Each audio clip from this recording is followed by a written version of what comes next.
Essa é mais uma obra do canal Universo Vivo. Digite @Universo Vivo no YouTube, e se inscreva no canal para não perder nenhum conteúdo novo. Como usar a mente subconsciente para perdoar? A vida não tem favoritos. Deus é vida e o princípio da vida flui através de você neste momento enquanto lê e pensa nessas palavras. Deus gosta de manifestar-se em você como harmonia, paz, beleza, alegria e prosperidade. Isso é chamado de a vontade de Deus ou a tendência da vida. Se você cria na mente resistência à passagem do fluxo de vida, esse bloqueio emocional semeia confusão no subconsciente e causa todos os tipos de condições negativas. Deus nada tem a ver com as situações de infelicidade e caos no mundo. Elas são causadas pelo pensamento negativo e destrutivo da espécie humana.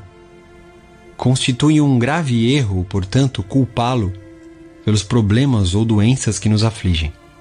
Numerosas pessoas criam, habitualmente, resistência ao fluxo da vida, acusando-o e censurando-o pelo pecado, pela doença e pelo sofrimento da humanidade.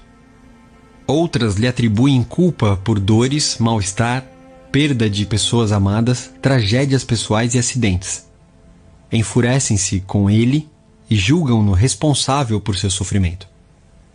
Enquanto alimentarem esses conceitos negativos sobre Deus, tais pessoas enfrentarão reações negativas automáticas da mente subconsciente. O que não conseguem compreender é que castigam a si mesmas. Elas precisam compreender a verdade e obter a liberação e renunciar a toda e qualquer condenação, ressentimento e raiva contra qualquer pessoa ou poder fora de si mesmas. Se assim não agirem, não adianta esperar vida sadia, feliz ou criativa.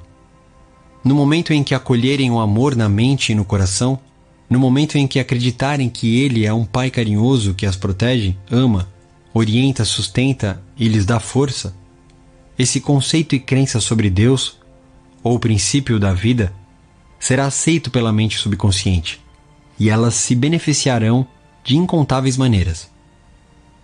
A vida nos perdoa, sempre. O princípio da vida contém e abre-nos um tesouro infinito de perdão. Perdoa-nos quando cortamos o dedo. A inteligência subconsciente existente em nós age imediatamente para curar o ferimento. Novas células constroem pontes de um lado a outro do corte. Se contraímos uma infecção provocada por determinado organismo nocivo, a vida nos perdoa e cerca e aniquila o invasor. Se queimamos a mão, o princípio de vida reduz o edema e a congestão e dá-nos nova pele, tecidos e células. A vida não alimenta rancor contra ninguém. Está sempre nos perdoando. Traz de volta a saúde, a vitalidade, a harmonia e a paz, se cooperarmos com ela. Isto é, se pensarmos em harmonia com a natureza. Lembranças negativas, rancorosas, amargura e má vontade atravancam e impedem a circulação do princípio de vida em nós existente. Como ela baniu o sentimento de culpa?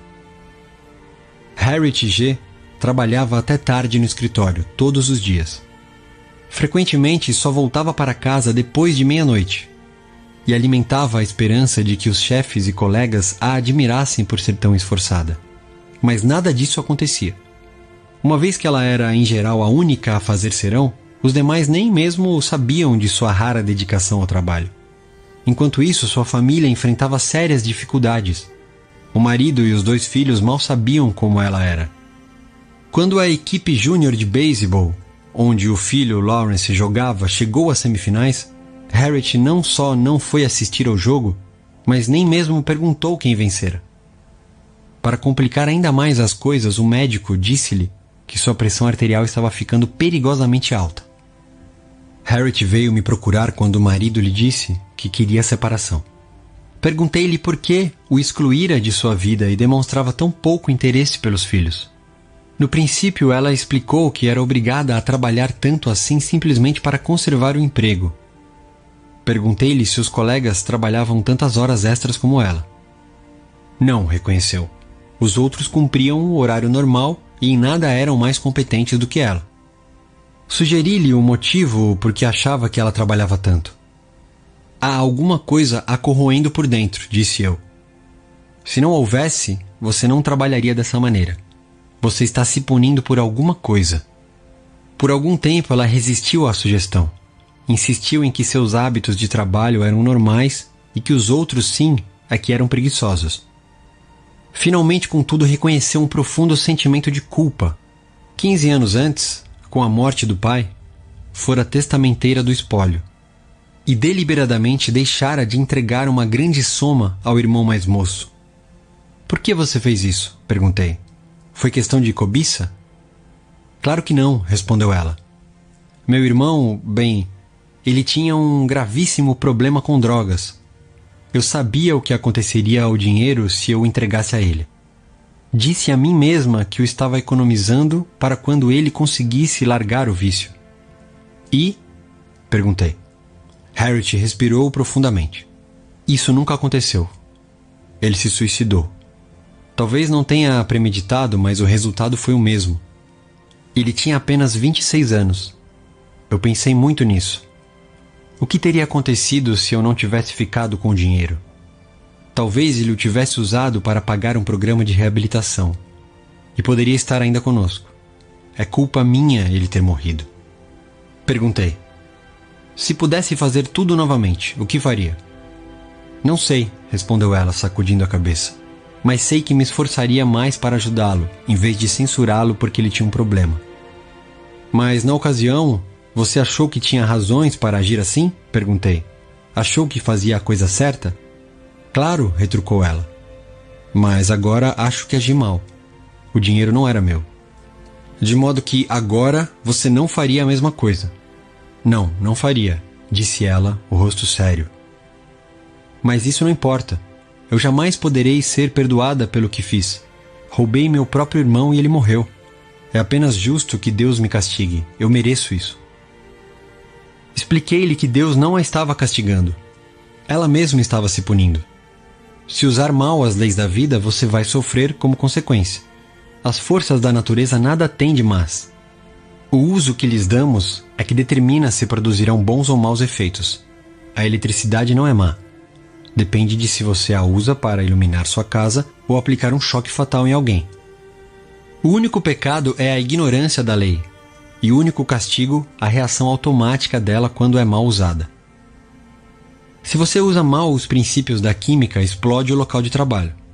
Se dá um murro numa tábua, é possível que a mão comece a sangrar. A tábua não tem nenhuma culpa. A culpa está no mau uso que você lhe deu. No fim, consegui ajudar Harriet a compreender que Deus não condena nem castiga ninguém. Seu sofrimento era devido à reação da mente subconsciente à sua maneira negativa e destrutiva de pensar.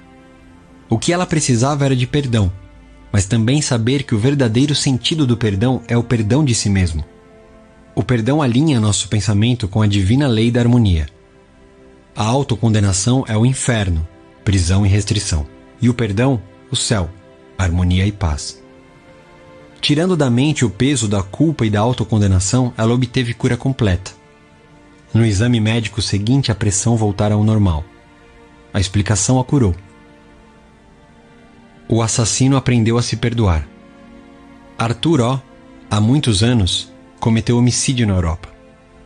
Quando me procurou, sentia grande angústia e tortura mental. Acreditava que Deus tinha que castigá-lo pelo terrível ato que cometera. Pedi-lhe que me contasse o caso. Segundo ele, descobrira que a vítima estava tendo um caso com sua esposa. Chegara mais cedo de uma caçada e o surpreendera em flagrante, e num acesso de fúria atirara no homem, matando-o. O sistema judiciário foi leniente. Cumpriu pena de apenas alguns meses de prisão. Ao ser solto, divorciou-se da esposa e emigrou para os Estados Unidos. Após vários anos, casou-se com uma americana. Ele e a esposa foram abençoados com 3 lindos filhos. Fez carreira bem-sucedida em um campo de atividade em que tinha oportunidade de ajudar muitas pessoas. Era apreciado e respeitado pelos colegas. Mas, aparentemente, nada disso o ajudava. Após todos esses anos, continuava a culpar-se pelo que acontecera. Após ouvir-lhe a história, expliquei que, segundo a ciência, todas as células de nosso corpo são renovadas a cada 11 meses. Tanto física quanto psicologicamente, Ele não era mais o mesmo homem que cometera aquele homicídio, que acontecera muitos anos antes. Além disso, ele evidentemente se transformara, tanto mental quanto espiritualmente. Nesse momento transbordava de amor e boa vontade para com a humanidade. A pessoa que cometera aquele crime, anos atrás, estava morta, mental e espiritualmente. Recusando-se a se perdoar, ele condenava um inocente. A explicação produziu um efeito profundo. Disse-me ele que se sentiu como se um grande peso tivesse sido retirado de sua mente, e compreendeu pela primeira vez o sentido interno da verdade seguinte da Bíblia. Vinde, pois, e arrazoemos, diz o Senhor. Ainda que vossos pecados sejam como escarlate, eles se tornarão brancos como a neve. Ainda que sejam vermelhos como o carmesim, se tornarão como a lã. Isaías capítulo 1, versículo 18. Críticas não podem feri-lo sem seu consentimento. Uma professora primária chamada Ramona K. procurou-me após uma palestra. Disse-me que recentemente fora obrigada a fazer um discurso. Em seguida, uma colega lhe enviou um bilhete cheio de críticas. Dizia que Ramona falara rápido demais, engolira palavras e nem ao menos pudera ser ouvida com clareza. Ramona ficou magoada e furiosa. Sentiu grande raiva da colega e, na escola, procurou evitar qualquer contato com ela. Quando a interroguei, Ramona reconheceu que merecia muitas das críticas. Não tinha experiência em falar para adultos. Antes, sentira-se nervosa e depois, feliz por ter acabado a aprovação. Esse era o motivo por que ficara tão magoada com as críticas da colega. Era como se alguém espinafrasse um bebê que estava aprendendo a andar, por não correr, quando simplesmente andar já era uma façanha extraordinária. Enquanto conversávamos, Ramona começou a compreender que sua primeira reação fora infantil. Acabou por reconhecer que o bilhete constituíra, na verdade, uma bênção e um corretivo muito necessário. Resolveu melhorar esse particular e matriculou-se em um curso de oratória, oferecido por uma faculdade próxima. Paralelamente, ligou para a autora do bilhete para lhe agradecer pelo interesse e pelas boas informações. Como ser compassivo? Mas e se o bilhete recebido por Ramona fosse absolutamente infundado? E se ela tivesse boa razão para pensar que a crítica ao discurso simplesmente não tinha fundamento? Nesse caso, Ramona teria que compreender que alguma coisa no discurso, fosse na apresentação ou no conteúdo, perturbara os preconceitos, superstições ou crenças sectárias mesquinhas da autora do bilhete. O problema nesse caso não seria seu, mas da colega que o escrevera. Compreender isso implicaria dar um primeiro passo essencial para a compaixão. O passo lógico seguinte seria orar pela paz, harmonia e compreensão da colega. Nós não podemos ser magoados quando sabemos que somos senhores de nossos pensamentos, reações e emoções. As emoções seguem os pensamentos, e temos o poder de rejeitar todos os que nos perturbam ou incomodam. Abandonada no altar. Há alguns anos fui chamado para realizar um casamento em uma igreja próxima. O noivo não apareceu. Ao fim de 2 horas, a quase esposa derramou algumas lágrimas e disse em seguida: orei pedindo orientação divina. Essa pode ser a resposta à minha oração, porque ele nunca falha. A reação dela reafirmava a fé em Deus e em todas as coisas boas. E não sentiu amargura no coração, porque, como disse, por mais que eu ansiasse por isso, acho que esse casamento forçosamente não teria sido a ação correta, porque orei por ação correta, não apenas por mim, mas por nós dois. Essa jovem passou serenamente por uma experiência que poderia ter lançado outra pessoa à depressão. Sintonize a inteligência infinita existente em seu subconsciente. Confie na resposta com tanta certeza quanto confiava em seu pai e sua mãe quando o carregavam nos braços. Essa é a estrada real para o equilíbrio e a saúde mental e emocional. É errado casar. Sexo é imoral e eu sou imoral. Uma jovem procurou-me após uma de minhas palestras. Disse-me que se chamava Carol. Fiquei impressionado com a aparência dela. Usava um vestido preto simples e meias compridas também pretas. Rosto pálido e sem expressão, sem pelo menos vestígios de batom ou qualquer outra maquiagem. Maneiras controladas, mas também vigilantes, como se pensasse que as pessoas em volta poderiam, de repente, começar a agir de forma imoral. Logo depois, Carol começou a relatar a educação que havia recebido. Fora criada pela mãe, que lhe ensinara que dançar, jogar cartas, nadar ou namorar eram pecados. De acordo com a mãe, todos os homens eram maus. Sexo nada mais era do que devassidão inspirada pelo demônio. Se desobedecesse a esses mandamentos, se deixasse de segui-los ao pé da letra e espírito, arderia eternamente no inferno. Quando saía com rapazes do escritório onde trabalhava, Carol sentia um profundo sentimento de culpa. Estava convencida de que Deus a castigaria. Um rapaz de quem gostava muito propôs-lhe casamento, mas ela recusou. Ou, como me disse, é errado casar, sexo é imoral e eu sou imoral. Era o velho condicionamento falando. Claro que essa jovem transbordava de culpa. Como poderia ser de outra maneira? Era-lhe impossível viver de acordo com as crenças da mãe. Era-lhe impossível também evitar o pensamento de que havia alguma coisa errada nessas crenças. O princípio da vida que flui através de todos nós lutava por reconhecimento e expressão. Sugeri a Carol que tentasse aprender a se perdoar. Perdoar implica renunciar a algo. Ela precisava renunciar a todas as falsas crenças e trocá-las pelas verdades da vida e por autoestima. Carol vinha conversar comigo uma vez por semana. Isso durou 10 semanas. Ensinei-lhe o que aprendera sobre o funcionamento das mentes consciente e subconsciente, como venho explicando neste livro. Compreendendo aos poucos ter sido vítima de lavagem cerebral, que fora hipnotizada e condicionada por uma mãe ignorante, supersticiosa, fanática e frustrada, iniciou finalmente uma vida maravilhosa. Por sugestão minha, passou a usar roupas mais atraentes. Foi à seção de cosméticos de uma loja no centro e recebeu uma ajeitada geral gratuita. Fez aulas de dança e aprendeu a dirigir. Aprendeu também a nadar, jogar cartas e a bater papo com rapazes. Rompeu inteiramente com a família e começou a amar e dar valor à vida. Descobrindo sua natureza interior, Carol começou a orar por um companheiro, afirmando que o Espírito Infinito atrairia para ela um homem com quem pudesse harmonizar-se por completo.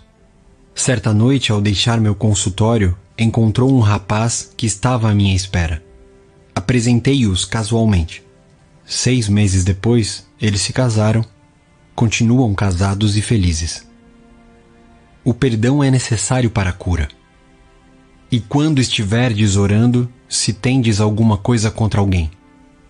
Marcos, capítulo 11, versículo 25. Perdoar ao próximo é essencial se queremos paz mental e saúde radiante. Precisamos perdoar a todos os que um dia nos feriram se queremos saúde e felicidade perfeitas. Perdoe a si mesmo, harmonizando seus pensamentos com a lei e a ordem divinas. Você não pode perdoar-se absolutamente até que tenha antes perdoado aos outros. Recusar o perdão a si mesmo é nada mais, nada menos do que orgulho espiritual ou ignorância. Na medicina psicossomática moderna, está sendo constantemente enfatizado que o ressentimento, a condenação de outrem, o remorso e a hostilidade estão por trás de um número imenso de doenças, variando de artrite a problemas cardíacos. O estresse causado por essas emoções negativas pode afetar diretamente o sistema imunológico, deixando-o vulnerável a infecções e doenças. Especialistas em doenças relacionadas com estresse dizem que pessoas que foram magoadas, maltratadas, enganadas ou feridas reagem, muitas vezes, enchendo-se de ressentimento e ódio contra os que as prejudicaram. Essa reação provoca feridas inflamadas e purulentas na mente subconsciente. E só há um remédio. Elas têm que extirpar e eliminar essas mágoas. E a única maneira segura de fazer isso é pelo perdão. Perdoar é amor em ação. O elemento essencial na arte do perdão é a disposição de perdoar. Se você deseja sinceramente perdoar alguém, já ultrapassou metade da barreira. Claro, você compreende que perdoar não significa necessariamente gostar ou fazer amizade com quem o magoou. Não podemos nos obrigar a gostar de alguém. Isso seria a mesma coisa que o governo baixar legislação tornando compulsórios a boa vontade, o amor, a paz ou a tolerância. Não vamos gostar de ninguém simplesmente porque alguém nos dá essa ordem. Mas, e aqui está o ponto crucial, você pode amar sem gostar de pessoas. A Bíblia diz: amai-vos uns aos outros. Impossível como isso possa parecer à primeira vista, quem quiser realmente fazer isso, pode. Amor significa que você deseja saúde, felicidade, paz, alegria e todas as bênçãos da vida a outra pessoa. Só há um requisito para isso, a sinceridade. Você não está sendo magnânimo quando perdoa. Está, na realidade, sendo egoísta, porque o que deseja aos outros está realmente desejando para si mesmo. A razão é que você pensa isso e sente isso. Assim como você pensa e sente, assim você é. Poderia alguma coisa ser mais simples do que isso? Técnicas de perdão. Vejamos um método simples, mas eficaz, para despertar em si mesmo o espírito de perdão. A técnica, se a praticar, vai produzir maravilhas em sua vida. Tranquilize a mente, relaxe, solte-se. Pense em Deus e no amor dele por você e afirme o seguinte: total e livremente perdoo. Pense no nome de quem o ofendeu. Absolvo-o mental e espiritualmente. Perdoo tudo ligado ao assunto em questão. Estou livre e ele está livre. E esse sentimento é maravilhoso. Esse é o dia em que concedo anistia geral. Absolvo todos os que já me feriram e desejo a todos saúde, felicidade, paz e todas as bênçãos da vida. Faço isso livre, alegre e amorosamente. Sempre que pensar na pessoa ou pessoas que me magoaram, direi: eu o perdoei e lhe desejo todas as bênçãos da vida. Estou livre e eles estão livres. É maravilhoso. O grande segredo do verdadeiro perdão é que logo que se perdoa alguém não há necessidade de repetir a oração. Em qualquer ocasião em que a pessoa em causa ou a afronta surgirem em sua mente, deseje o bem ao culpado e diga: que a paz esteja contigo. Faça isso tantas vezes quanto o pensamento lhe acudir. Você vai descobrir que após alguns dias o pensamento na pessoa ou na experiência voltará cada vez menos, até desaparecer. O teste decisivo do perdão. Garimpeiros e joalheiros usam o chamado teste do ácido para saber se um metal é ouro mesmo ou imitação. Há também um teste do ácido decisivo para verificar se o perdão é sincero. Imagine que eu lhe diga alguma coisa maravilhosa sobre alguém que o enganou, roubou, prejudicou de alguma maneira. Se você começar a chiar de raiva ao ouvir as boas notícias sobre tal pessoa, as raízes do ódio continuam em seu subconsciente, fazendo o diabo com você. Suponhamos que você fez um tratamento dentário muito doloroso no ano passado e que, neste momento, me conta como foi. Se eu lhe perguntar se está sentindo alguma dor agora, você me olhará surpreso e dirá: claro que não. Lembro-me da dor, mas não a sinto mais. Aí está. Se realmente perdoou a alguém, pode lembrar-se do incidente, porém não sentirá mais o ferrão ou a dor que ele lhe provocou. Esse é o teste do ácido do perdão. Você tem que passar nele psicológica e espiritualmente. De outra maneira, está simplesmente enganando a si mesmo. Não está de modo algum praticando a verdadeira arte do perdão. Quem tudo compreende, tudo perdoa. Uma vez que compreenda a lei criadora da sua própria mente, você deixa de culpar pessoas e situações por tornar-lhe a vida difícil ou insatisfatória. Reconhece que seus próprios pensamentos e sentimentos é que lhe criam o destino. Além disso, sabe que fatores externos não causam nem condicionam sua vida e suas experiências. Pensar que outros podem prejudicar sua felicidade, que você é a bola de futebol, que todos chutam, de um destino cruel, que tem que se opor e lutar contra alguém para conseguir sobreviver, todas essas ideias revelarão a natureza destrutiva que lhes é inerente. logo que você compreender que pensamentos são coisas. Esse princípio, aliás, é claramente exposto na Bíblia. Porque, como imagina em sua alma, assim ele é. Provérbios, capítulo 23, versículo 7. Ajudas ao perdão. Nem Deus nem a vida escolhem pessoas. A vida não tem favoritos. A vida, ou Deus, apenas parece favorecê-lo quando você começa a se alinhar com os princípios de harmonia, saúde, alegria e paz. 2. Deus, ou a vida, jamais nos envia distúrbios, doenças, acidentes ou sofrimentos. Nós os provocamos com pensamentos negativos e destrutivos, segundo dispõe a lei. Quem semeia vento colhe tempestades. 3. O conceito que você faz de Deus é a coisa mais importante de sua vida. Se realmente acredita em um Deus de amor, seu subconsciente responderá trazendo-lhe incontáveis bênçãos. Acredite em um Deus de amor. 4. Nem a vida nem Deus têm má vontade com você. A vida jamais o condena.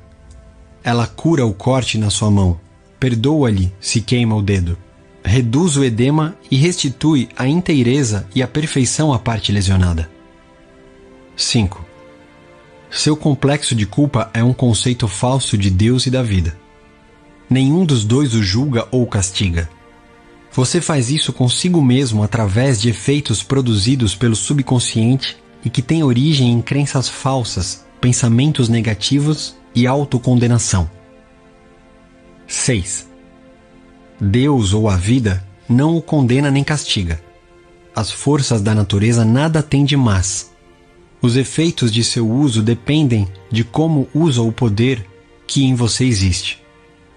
Você pode usar eletricidade para matar alguém ou iluminar a casa.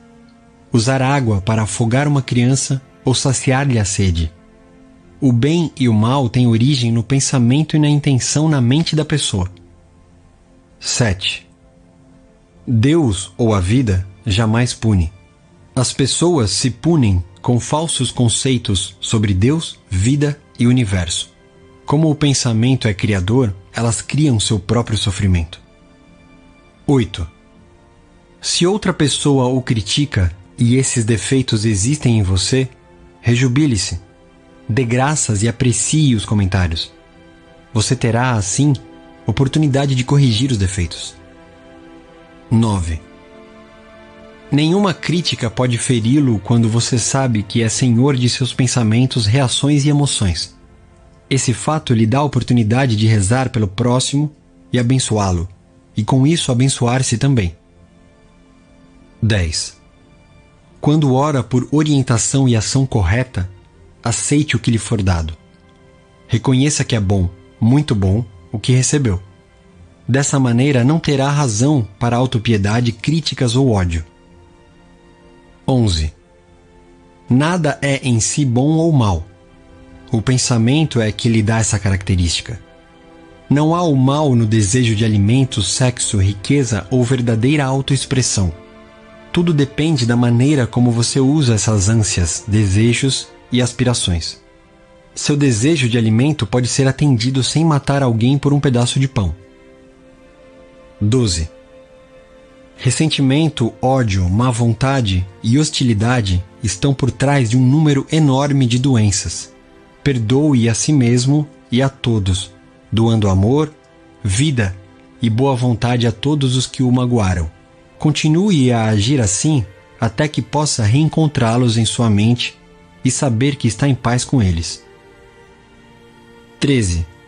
Perdoar é doar alguma coisa. Dê amor, paz, alegria, sabedoria e todas as bênçãos da vida, até que não exista mais nenhum ferrão em sua mente. Esse é o teste do ácido do perdão. 14. Se alguém o magoou, mentiu sobre você, o caluniou e disse a seu respeito todo tipo de coisas más, seus pensamentos sobre essa pessoa são negativos? Se são, você não a perdoou. As raízes do ódio continuam em sua mente subconsciente, criando-lhe todos os tipos de problemas. A única maneira de fazer murchar essas raízes é regando-as com amor.